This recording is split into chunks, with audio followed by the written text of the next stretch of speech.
All right, y'all know what time it is. I'm Larkin Weber. This is my wife, Shirley Weber. And you know what? It's time for us to give you another tip. Right, and we want to put something on your mind. When you are faced with a problem, are you worrying about the problem or are you worshiping your way out? Right. You know, the definition of worrying is to give way to anxiety or unease, allowing one's mind to dwell on difficulties or problems.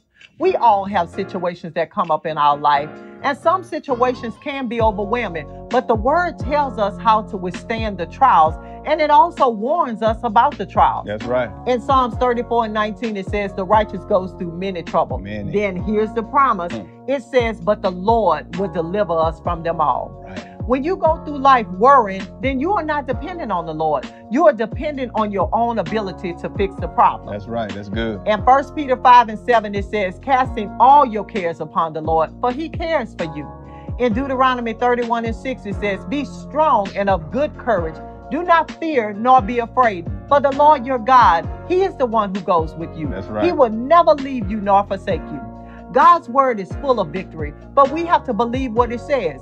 We have to pray the word. We have to meditate on the word, and we have to speak the word in order to receive the benefits of what his word says. That's right. That's right. You know, you can worry all you want, but what's going to happen is still going to happen.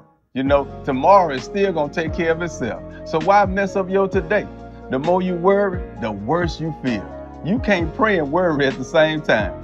I know a couple of people who are over 100 years old, and I asked them what was their secret to longevity. They all said one thing that was just alike. They didn't worry about things that was out of their control.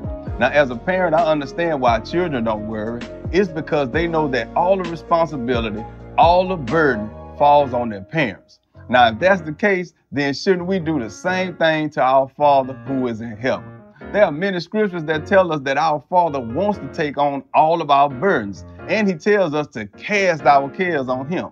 You know, in Matthew 6:34, it says, don't worry about tomorrow, for tomorrow will take care of itself.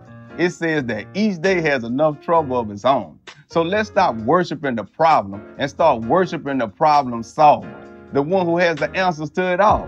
You know what? In Hebrews 13:8, it says that Jesus Christ is the same yesterday, today, and forever.